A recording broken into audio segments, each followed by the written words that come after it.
कि एक अकेला बंदा और भी होंगे लोग वहाँ पे, लेकिन इन्होंने अपने तन, मन, धन की बाजी लगा दी उन लोगों को बचाने में जिनकी मौत वाक़या हो सकती थी।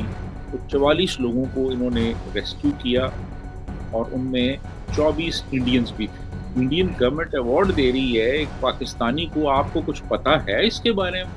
तो अब बड़ी हैरत की और शर्म की बात है कि हमारी मिनिस्ट्री ऑफ एक्सटर्नल अफेयर्स, जिसको हम फॉरेन ऑफिस भी कहते हैं, उनको पता ही नहीं था। हमारे हज डायरेक्टरेट को पता ही नहीं था। हमारा जो वहाँ पे एम्बेसडर है सऊदी अरेबिया में, उसको पता ही नहीं था।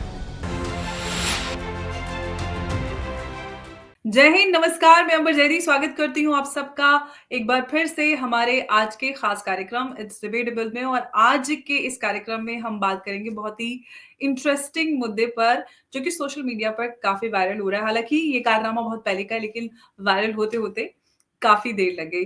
और जिस पर बात करने के लिए हमारे साथ मौजूद है वसीम अल्ताफ साहब पाकिस्तान से, क्योंकि ये मामला पाकिस्तान का और भारत दोनों का ही है। बहुत बहुत स्वागत है आपका वसीम साहब। जय हिंद, नमस्कार। थैंक यू वेरी मच जी, बहुत शुक्रिया मुझे इनवाइट करने का। वसीम साहब, सोशल मीडिया पे एक लेटर और एक तस्वीर दोनों ही वायरल हो रही है। मैं आपको पहले आपका वो लेटर दिखा देती हूँ, जो कि सोशल मीडिया पे वायरल है। और उसमें जो तस्वीर नजर आ रही है वो आपके, ये आप देख सकते हैं स्क्रीन पे, जो आप ही की मिनिस्ट्री ने जारी की है। और उसमें जो डिटेल हमें नजर आ रही है वो ये है कि एक रेस्क्यू वर्कर जिसका नाम आसिफ बशीर है, जो कि केपी से पाकिस्तान से आते हैं। और मक्का में हज के दौरान उन्होंने, as he is a rescue worker, तो उन्होंने बहुत सारे लोगों की को रेस्क्यू किया, क्योंकि उस वक्त हीट वेव थी और हर दिन कोई ना कोई न्यूज आ रही थी कि इतने लोग हीट वेव के चलते मारे गए। उन्होंने रेस्क्यू किया बहुत सारे लोगों को, जिसमें से 24 इंडियंस भी थे। और जिसकी वजह से इंडियन गवर्नमेंट 26 जनवरी को, यानी कि जो रिपब्लिक डे होता है इंडिया का, उस दिन उनको सम्मानित करने वाली है एक अवार्ड से, जिसको जीवन रक्षक अवार्ड कहते हैं, यानी कि जीवन बचाने वाला लाइफ सेवर अवार्ड। तो ये अवार्ड के अनाउंस होते ही पाकिस्तान में एकदम से चारों तरफ ये लेटर और एक ये न्यूज वायरल हो गई। इससे पहले पाकिस्तान में किसी को पता भी नहीं था कि उनके ही एक शहरी ने इतना बड़ा कारनामा सरअंजाम दिया है। मैं आपसे ये जानना चाहूंगी कि एक बड़ा अच्छा काम किया आपके शहरी ने, आपकी सरकार को खबर तक नहीं थी, भारत सरकार ने उसको अवार्ड से भी सम्मानित करने के लिए अनाउंस कर दिया। किस तरह से आप देखते हैं इस चीज को? देखिए, एक मैं क्लियर कर दूं कि ये कोई प्रोफेशनल रेस्क्यू वर्कर नहीं थे, ये एक जी। वॉलंटियर थे। ओके। और हुआ ये कि 22 जून 2024 को मिना में बहुत शदीद गर्मी थी। एक बहुत सीवियर हीट वेव आई हुई थी और बहुत से लोग जो थे वो डिहाइड्रेशन का शिकार हो गए। और बहुत से ऐसे थे जो करीबन मर्ग थे। तो इन्होंने क्या किया कि इन्होंने उन तमाम लोगों को जो वहाँ पे बहुत एक सीरियस कंडीशन में थे, उन लोगों को इन्होंने वहाँ से उठाया, उनको बहुत से लोगों को पानी दिया, उनको सॉल्ट्स दिए और फिर उसके बाद उन लोगों को वो अपनी गाड़ी में एक हॉस्पिटल तक लेके गए। कुछ तकरीबन 44 लोग जो थे, उनकी ज़िंदगियाँ इन्होंने बचाई और उनमें 24 इंडियंस भी थे। और अब आप खुद सोचें कि एक अकेला बंदा और भी होंगे लोग वहाँ पे, लेकिन इन्होंने ये समझे कि अपने तन, मन, धन की बाजी लगा दी उन लोगों को बचाने में जिनकी मौत वाक़या हो सकती थी डिहाइड्रेशन की वजह से। एक सीवियर हीट वेव थी और लोगों की हालत बहुत ख़राब हो गई थी। तो 44 लोगों को इन्होंने रेस्क्यू किया और उनमें 24 इंडियंस भी थे। अब ये जो इनका एक एक्ट था, इसको इंडियन गवर्नमेंट ने रिकॉग्नाइज़ किया और उन्हें एक अवार्ड से नवाज़ा गया, जिसे कहते, अभी अवार्ड मिलना है 26 जनवरी को, जो अभी इस साल 2025 में जो रिपब्लिक डे होगा इंडिया का, उस पे इनको इनवाइट किया गया है। और जो इंडियन प्रेसिडेंसी है, उसमें जो इंडियन प्रेसिडेंट हैं, वो इनको वो अवार्ड देंगे। अच्छा, अब जब ये खबर आई कि एक इंडियन गवर्नमेंट एक पाकिस्तानी नेशनल को एक गैलेंट्री अवार्ड दे रही है, तो उससे फिर हमारे जो हुक्मरान तबके थे, वो भी नींद से बेदार हुए, उनकी आँख खुली और उन्होंने कहा, "यार, ये क्या हो रहा है कि शहरी हमारा है और अवार्ड इंडियन गवर्नमेंट दे रही है, तो ये क्या मसला है? ज़रा इसकी कुछ छान-फटक की जाए।" तो फिर जो special assistant to prime minister on foreign affairs हैं, उन्होंने एक लेटर लिखा है हमारी मिनिस्ट्री ऑफ एक्सटर्नल अफेयर्स को कि जी ये इंडियन गवर्नमेंट अवार्ड दे रही है एक पाकिस्तानी को, आपको कुछ पता है इसके बारे में कि ये क्या मामला है कि इस बंदे ने 44 लोगों की जानें बचाई, उसमें 24 इंडियंस भी थे, तो आपने भी कोई खबर ली इसकी? कोई आपके इल्म में भी है या आपको नहीं पता? तो हम बता देते हैं आपको। तो ये कोई इस तरह का एक लेटर इश्यू किया गया है और उसमें एक हमारी देखें ना, हमारी वहाँ पे एम्बेसी है, वहाँ पे हमारा एक एम्बेसडर है, फिर हमारा एक हज डायरेक्टरेट है वहाँ पे। तो ये बिल्कुल बेखबर थे, ये मुझे भी नहीं पता था।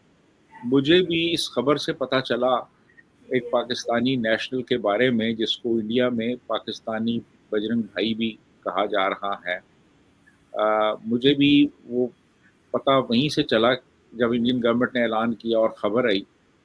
तो अब बड़ी हैरत की और शर्म की बात है कि हमारी मिनिस्ट्री ऑफ एक्सटर्नल अफेयर्स, जिसको हम फॉरेन ऑफिस भी कहते हैं, उनको पता ही नहीं था, हमारे हज डायरेक्टरेट को पता ही नहीं था, हमारा जो वहाँ पे एम्बेसडर है सऊदी अरेबिया में, उसको पता ही नहीं था और अभी तक कोई पेशरफ्त नहीं हुई, बल्कि एक एक्सप्लेनेशन की गई है मिनिस्ट्री ऑफ फॉरेन अफेयर्स की, कि जी आप ज़रा एक्सप्लेन करें कि यार ये क्या हो क्या रहा है कि दूसरे हमारे शहरियों को अवार्ड दे रहे हैं और आप सोए पड़े हैं। जी अम्बर। लेकिन वसीम साहब ये बड़ी अजीब-सी बात है कि मिनिस्ट्रीज़ के जो हम ऑफ़िसर्स होते हैं, वो बड़े एक्टिवली काम करते हैं, फ़ॉरेन अफ़ेयर्स की बात करें या एक्सटर्नल अफ़ेयर्स जो भी आप नाम दें। इनको सारे कारनामों की खबर होती है कि कहाँ क्या चल रहा है क्योंकि वो उनका पूरा नेटवर्क होता है, पूरी इंटेलिजेंस होती है।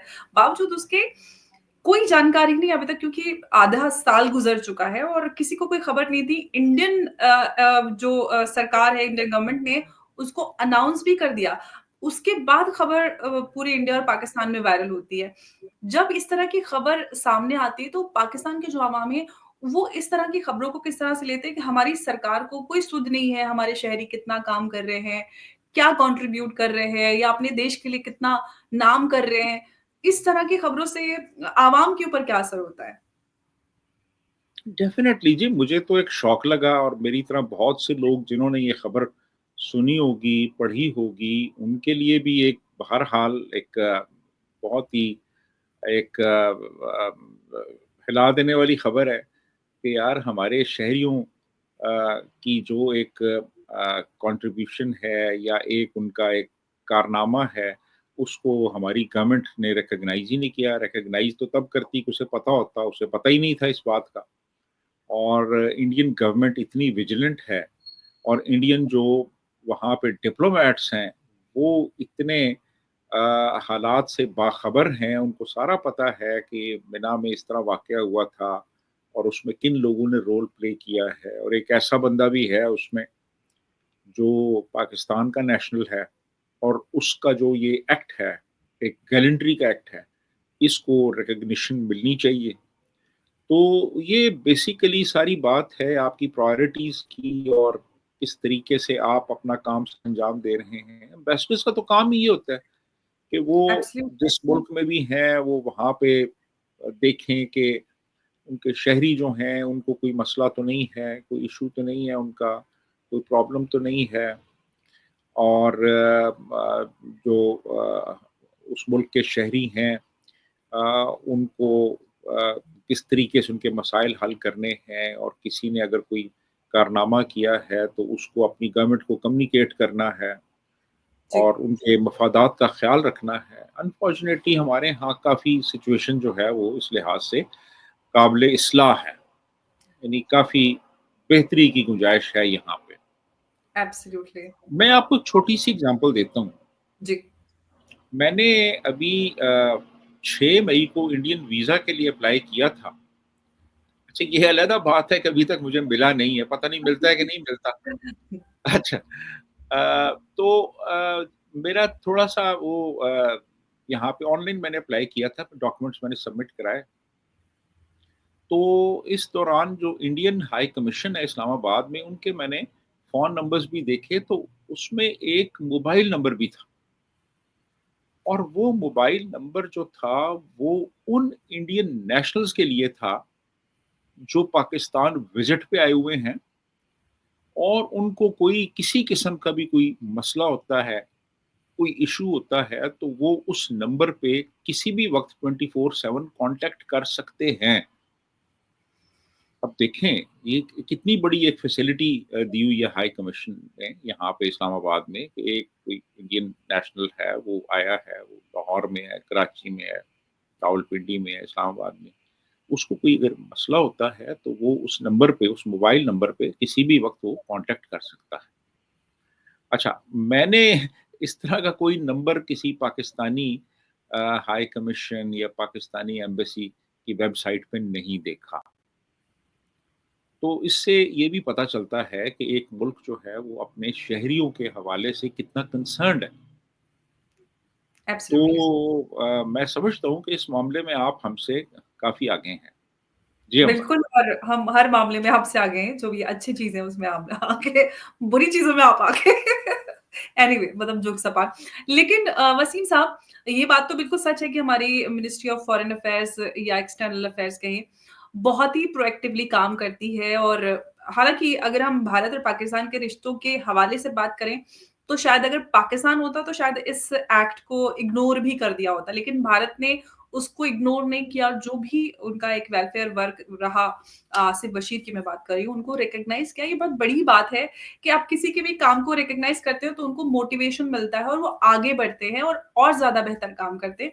और मुझे लगता है कि सरकार को, वहाँ की भी सरकार को ऐसा करना चाहिए था, लेकिन अभी तक कुछ वहाँ से नज़र नहीं आया ऐसा। लेकिन अगर आप करते भी हैं, तो वो किसी काम का नहीं, क्योंकि भारत सरकार ने पहले ही उसको अनाउंस कर दिया। अब तो वो फिर एक बड़ा एम्बैरेसिंग सा हो जाता है। लेकिन सर, ऐसे में जो भारत सरकार ने ये कदम लिया है और एक बड़े अवार्ड से सम्मानित करने वाली है आसिफ बशीर को, जो कि पाकिस्तान के शहरी हैं, इससे पाकिस्तान और भारत में जो एक पीपल टू पीपल कनेक्शन को लेकर बात की जाती है, क्योंकि भारत को लेकर काफ़ी नेगेटिवली शायद लोग सोचते होंगे कि भारत में ऐसा हो रहा है, वैसा हो रहा है, या भारत या पाकिस्तान, जो भी रिश्ते होते हैं या बहुत सारे जो मिसकंसेप्शंस होते हैं, इन सारी चीज़ों से या इस तरह के एक्ट से क्या असर पड़ता है लोगों के ऊपर?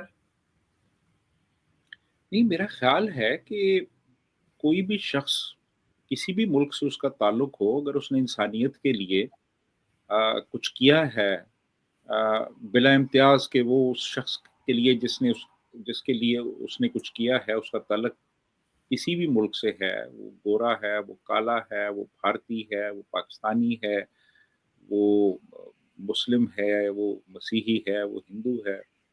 अगर इंसानियत के लिए कोई भी शख़्स कोई भी काम करता है, तो उसको रिकॉग्निशन मिलनी चाहिए। क़त्ई नज़र इसके कि वो उसका क्या बैकग्राउंड है और उसका ताल्लुक किस मुल्क और किस फ़िरके से है। तो मैं समझता हूँ बहुत ही एक एप्रिशिएबल और काबिल कद्र इक़दाम है ये भारतीय हुकूमत का कि उस शख़्स की जो एक कंट्रीब्यूशन है या उसने जो भी एक एक्ट किया है, गैलेंट्री एक्ट किया है, उसको अवार्ड दिया जा रहा है। ये लोग जो होते हैं, ये रोल मॉडल्स होते हैं। ये लोग सबके लिए रोल मॉडल्स होते हैं, जो इस किस्म के काम करते हैं। और इनको रिकॉग्नाइज़ करना, जब आप रिकॉग्नाइज़ करते हैं, तो आप दूसरों को भी उनको फ़ॉलो करने का एक इंसेंटिव देते हैं, कि यार इस बंदे ने एब्सोल्युटली। ये किया था और उसको ये अवार्ड मिला है, लिहाज़ा हम भी ये काम करें। और ये एक तरह की, मैं समझता हूँ, स्टेट की रिकॉग्निशन है और बहुत ही एक इसको एप्रिशिएट किया जाना चाहिए। जी अम्बर। एब्सोल्युटली, बिल्कुल अनडाउटेडली मैंने ये बात कही क्योंकि वो अपने ही बाशिंदे को इग्नोर कर बैठे थे, किसी और के बाशिंदे को तो क्या ही रिकॉग्नाइज़ करेंगे। इसलिए मैंने आपसे ये सवाल किया था कि लेकिन अगेन अच्छी बात है, अच्छे कामों को हमेशा रिकॉग्निशन मिलनी चाहिए। कोई भी इतने सेल्फलेसली इतने सारे लोगों की जान बचा रहा है वॉलंटियरली, तो ये बहुत बड़ी बात होती है और किसी भी जो भी आपके रिश्ते हैं, उन सारी कड़वाहटों को किनारे करते हुए एक्ट ऑफ काइंडनेस है, उसको हमेशा रिकॉग्नाइज़ करना चाहिए, जो कि भारत सरकार ने किया है। ये बड़ी बात है और बड़ी अच्छी बात है और उम्मीद करते हैं कि भारत और पाकिस्तान के जो रिश्ते हैं, इन सारी चीज़ों से उस पे बेहतर असर हो। लेकिन सर मैं आपसे ये और जानना चाहूँगी कि जब इस तरह के जो हीरोज़ निकल कर आते हैं पाकिस्तान में ऑफ़ कोर्स इस तरह के बहुत सारे लोग होंगे, जो सोशल वेलफेयर में काम कर रहे होंगे और वहाँ पे काफ़ी ज़रूरत भी है, बहुत सारे ऐसे इश्यूज़ हैं, सोशल इश्यूज़ जिसको लेकर बहुत सारे लोग काम करते हैं। जो न सिर्फ़ इस तरह के जो लोग हैं उनको काम करने के लिए कितनी दुश्वारी होती है, किस तरह का इंफ्रास्ट्रक्चर है, गवर्नमेंट कितना हेल्प सपोर्ट कर पाती है, लोग कितना मुश्किल उनको लगता है इस तरह के काम करने के लिए, जो भी सोशल वेलफेयर के लिए काम करते हैं या करना चाहते हैं?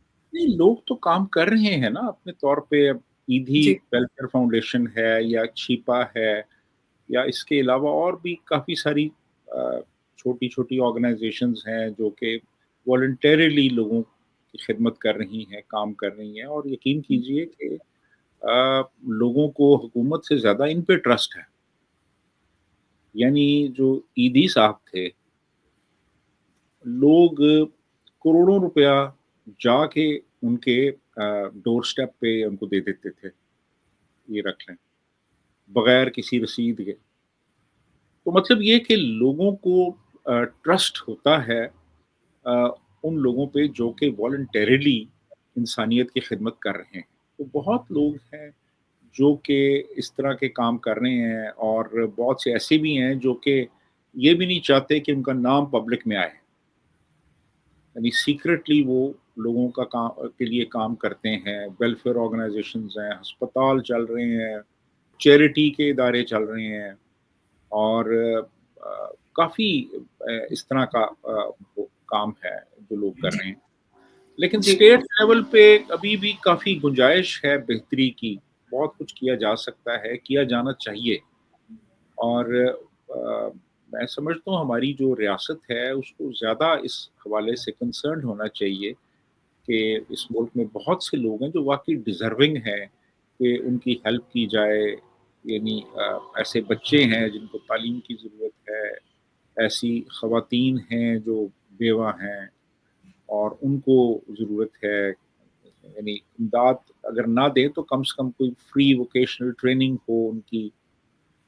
तो मेरा ख़्याल है कि इस हवाले से काफ़ी कुछ किया जा सकता है। जी, अंबर। जी। बिल्कुल बहुत ज़रूरी है इस तरह के फ़ील्ड में ख़ास तौर से सोशल वेलफेयर और जो रिफ़ॉर्म्स हैं इस फ़ील्ड में उसके लिए बड़ी ज़रूरत होती है काम करने के लिए प्रोएक्टिवली और मुझे लगता है सरकारों की पहले ज़िम्मेदारी होती है क्योंकि सरकार के पास वो ताकत होती है, वो उनके पास फंडिंग भी होती है, उस तरह का इंफ्रास्ट्रक्चर डेवलप करने के लिए ताकि सोसाइटी को, समाज को आगे बढ़ाया जा सके। इस तरह की खबरों पे जब भी हम बात करते हैं तो भारत-पाकिस्तान का जो एक छुपा हुआ बॉन्ड है या लव हेट रिलेशनशिप क्या बोले, तो एक वो निकल कर आता है और कहीं न कहीं लोगों को लगता है कि यार हम हैं तो एक ही हालाँकि जब भी भारत-पाकिस्तान के रिश्तों की बात होती है तो एक अलग ही नज़रिए से देखा जाता है कि हम दुश्मन मुल्क हैं। लेकिन जब भी इस तरह के एक्ट्स होते हैं तो कहीं न कहीं लोगों को जोड़ते हैं। जैसे कि अभी हम आसिफ बशीर की बात करें और पहले भी पास्ट में हमने कई सारे इस तरह के इंसिडेंट्स देखे हैं जहाँ पर ये दिखाता है कि जब भी हम कहीं और होते हैं पाकिस्तान और इंडिया से बाहर तो एक-दूसरे के लिए काफ़ी कंसर्न्ड नज़र आते हैं। जी, जी, बिल्कुल, डेफ़िनेटली। मैं समझता हूँ कि आपके जितने क्लोज़ टाइज़ अ उन लोगों से होते हैं जो आपकी लैंग्वेज समझते हों आपके किसी दूसरे से नहीं होते। आप अगर अमेरिका या कनाडा में होंगे तो किसी सिख या हिंदू से आप कम्युनिकेट करते हुए मिलते-जुलते आप ज़्यादा कंफर्टेबल फ़ील करेंगे, बजाए इसके कि आप किसी अरब से या किसी इंडोनेशियन से आप इंटरैक्ट करें। तो लैंग्वेज का जो बॉन्ड होता है ना, ये सबसे स्ट्रॉन्ग बॉन्ड होता है। और फिर लैंग्वेज के अलावा हमारा तो कल्चर भी एक जैसा है, रहन-सहन, हमारी शक्लें, हमारा उठना-बैठना, हमारी रिवाज, सब कुछ, हर चीज़, हिस्ट्री, अ, वो सारी एक जैसी है, तो हम एक-दूसरे के साथ जब इंटरैक्ट करते हैं, तो बहुत ज़्यादा कंफर्टेबल फ़ील करते हैं। अ, तो बड़े क्लोज़ रिलेशंस होते हैं, यानी पाकिस्तानीज़ के और इंडियंस के बाहर दूसरे मुल्कों में, चाहे वो यूके हो, चाहे वो अमेरिका हो, कनाडा हो, ऑस्ट्रेलिया हो, वहाँ पे। तो बस यहाँ पे आके फिर वो मसले बन जाते हैं, क्योंकि यहाँ पे फिर स्टेट्स इन्वॉल्व हो जाती हैं ना, वेस्टेड इंटरेस्ट हो जाते हैं, पावरफुल हल्के हैं जो नहीं चाहते कि दोनों मुल्क आपस में एक दूसरे के साथ करीब आएँ, ताल्लुकात में बेहतरी हो, लोगों का आपस में पीपल टू पीपल कॉन्टैक्ट हो। तो यहाँ चूँकि स्टेट जो है वो उसकी जो पॉलिसीज़ हैं वो ख़ासी इस लिहाज से नेगेटिव हैं, तो फिर वो उस तरह से वो बात बनने नहीं देते। लेकिन बाहर के मुल्कों में जब हम मिलते हैं एक-दूसरे से, तो हमें तो महसूस ही नहीं होता कि हम पाकिस्तानी हैं या आप इंडियन हैं या आप हिंदू हैं, या ये मुसलमान है, ये सिख है, ये पारसी है। क्योंकि रियासत सेकुलर है, रियासत का कोई रोल ही नहीं है उसमें, ठीक है ना? तो मेरा ख़्याल है कि यही हमें भी अपनाना चाहिए, हमें वैसे रहना चाहिए जैसे मिसाल के तौर पे, जैसे फ्रांस और जर्मनी है, जैसे अमेरिका और कनाडा है, इस तरह से मिल-जुल के रहना चाहिए। बाकी सियासत जो है, सियासत चलती रहती है, लोगों के रिश्ते मज़बूत होंगे, मिलना-जुलना होगा, एक-दूसरे से मेल-मिलाप होगा, तो सारे मसले हल हो जाएँगे। लेकिन मिलने ही ना देना, मुलाकात ना करने देना, सॉरी मैं फिर वही बात करूँगा, वीज़ा ना देना, ये नहीं। मैं भारत सरकार से अपील करना चाहूँगी कि वसीम साहब को वीज़ा दी जाए। इनकी शिकायत खत्म हो जाए कि वीज़ा नहीं दे रही भारत सरकार। हाँ, तो देखिए कहते हैं ना कि 2 गेहूँ दफ़ा, 2 एक दफ़ा मैं कहावत इंडिया आ चुका हूँ, 2 जी, जी, दफ़ा जी। इंडिया आ चुका हूँ। हाँ, नहीं और वैसे सब एक कहावत है ना गेहूँ के साथ घुन भी पिस जाते हैं। तो नहीं, गेहूँ के साथ घुन को नहीं पीसना चाहिए, हाँ, वही ठीक है ना? बट हो जाता है ना ऐसा गेहूँ के और साथ भी हाँ, जहाँ पे हर तरह के इंसान होते हैं ना, हर तरह के जी, इंसान होते हैं, एब्सोल्यूटली। और फिर एक इंसान जो है, 2 दफ़ा तो मैं वैसे भी इंडिया का चक्कर लगा चुका हूँ, और मेरे हज़ारों हज़ारों दोस्त हैं इंडिया में, हज़ारों, हर शहर में जी, मेरे दोस्त हैं। तो बिल्कुल। अब वो भी कह रहे हैं कि आप आएँ, अब मैं बैठा हुआ हूँ। तो मेरे कहने का मतलब ये है कि जो लोग पीस एक्टिविस्ट्स हैं, जो दोनों मुल्कों के दरमियान चाहते हैं कि दोस्ती हो, अच्छे तल्लुकात हों, मिल-जुल के रहें, उन लोगों को जो है वो अलहदा रखना चाहिए उन लोगों से, जो कि वाक़ई आतंकवादी हैं। मैं तो नहीं हूँ ना, आपको पता है इस बात का। हाँ, लेकिन वसीम साहब आसिफ बशीर की खबर जब पाकिस्तान में लोगों तक पहुंची कि भारत सरकार आसिफ बशीर को एक बड़ा अवार्ड दे रही है रिपब्लिक डे पर, तो लोगों ने कुछ सरकार के लिए कुछ बोला, उसको बोला कि आपने आपको खबर तक नहीं है हमारे एक शहरी को भारत सरकार अवार्ड दे रही डेफ़िनिटली देखिए ना, वो जो लेटर अभी इश्यू किया है। है, मीडिया का क्या रिएक्शन रहा media? Special assistant to prime minister ने जब लेटर इश्यू किया है, हुँ, तो वो बज़ाते खुद एक बहुत बड़ा तमांचा है हमारे हमारी हुकूमत और हमारे फ़ॉरेन ऑफ़िस के मुँह पे, कि जिनको पता ही नहीं है कि ये हुआ है वहाँ पे। और उनको उस वक़्त पता चला है जब इंडियन गवर्नमेंट ने अवार्ड अनाउंस किया है उनके लिए, जो कि अभी 26 जनवरी को दिया जाएगा उन्हें। तो मीडिया में ज़ाहिर है कि एक नेगेटिव इम्पैक्ट हुआ है इसका, कि यार ये कि क्या हो मीडिया रहा को भी नहीं पता सोचिए मीडिया को भी मतलब ना ना तो एम्बेसीज को पता है, ना एम्बेसडर्स को पता है, ना मीडिया को पता है, किसी को ही नहीं पता। है? बस वो और चक्करों में पड़े हुए हैं ना, उनको क्या पता होगा। आवाम आवाम की गाली पड़ी या फिर आवाम ऑफ कोर्स आवाम तो सकते में ही होगी कि ये सब हुआ क्या? हमारी हाँ, जिन मीडिया लोगों को पता चला है वो थोड़ा-सा शॉक में हैं, उनको कि भई ये इस तरह नहीं होना लेकिन चाहिए। खुशी भी होगी कि मतलब हमारे एक शहरी ने इतना अच्छा काम किया और हाँ, उसको हाँ, रिकॉग्नाइज़ डेफ़िनेटली खुशी हुई बिल्कुल। यानी ऐसे लोग भी हैं जो कि अ, वॉलंटरीली काम करते हैं और इंसानियत की खिदमत करते हैं। बिल्कुल। बिल्कुल और इस तरह के जो भी हीरोज़ होते हैं उनका समाज पे बड़ा गहरा असर होता है, पॉज़िटिव असर होता है और कितने ही सारे लोगों को इंस्पायर करते हैं, जो लोग उनसे सीख कर, उनको देखकर उन्हीं की तरह बनने की कोशिश करते हैं और उनकी तरह काम करने की कोशिश करते हैं और इस तरह के लोगों को रिकॉग्नाइज़ करना बड़ा ज़रूरी होता है, ताकि और लोग इस तरह के और लोग हमारे समाज में हो और बेहतर समाज बन सके, ताकि जो भी बिना किसी अ, इंटरेस्ट के समाज के लिए वॉलंटियरली इतना अच्छा काम करते हैं, ऐसे बड़े लोग कम होते हैं क्योंकि लोग ज़्यादातर वो हैं जो अपने ही बारे में सोचते हैं और ज़िंदगी भी इतनी फ़ास्ट हो गई है, लोग अपनी ही से नहीं निकल पाते, अपने काम, अपनी ज़रूरतें और तो ऐसे में कोई ऐसा निकल कर आए जो अपनी जान-माल और सारी चीज़ों को पीछे रखकर किसी भी चीज़ की परवाह किए बिना इतने सारे लोगों की ज़िंदगी बचाता है, तो ऐसे लोगों को रिकॉग्नाइज़ करना बहुत ज़रूरी है और ऐसे लोग ही को कहते हैं कि वो खुदा के बंदे हैं। तो और उनको सम्मान देना बड़ा ज़रूरी था और वो दिया गया और ये बहुत अच्छी बात है और बहुत खुशी की बात है किसी भी देश के लिए। वसीम साहब बहुत-बहुत शुक्रिया आपका हमारे साथ इस चर्चा में जुड़ने के लिए। धन्यवाद। Thank you.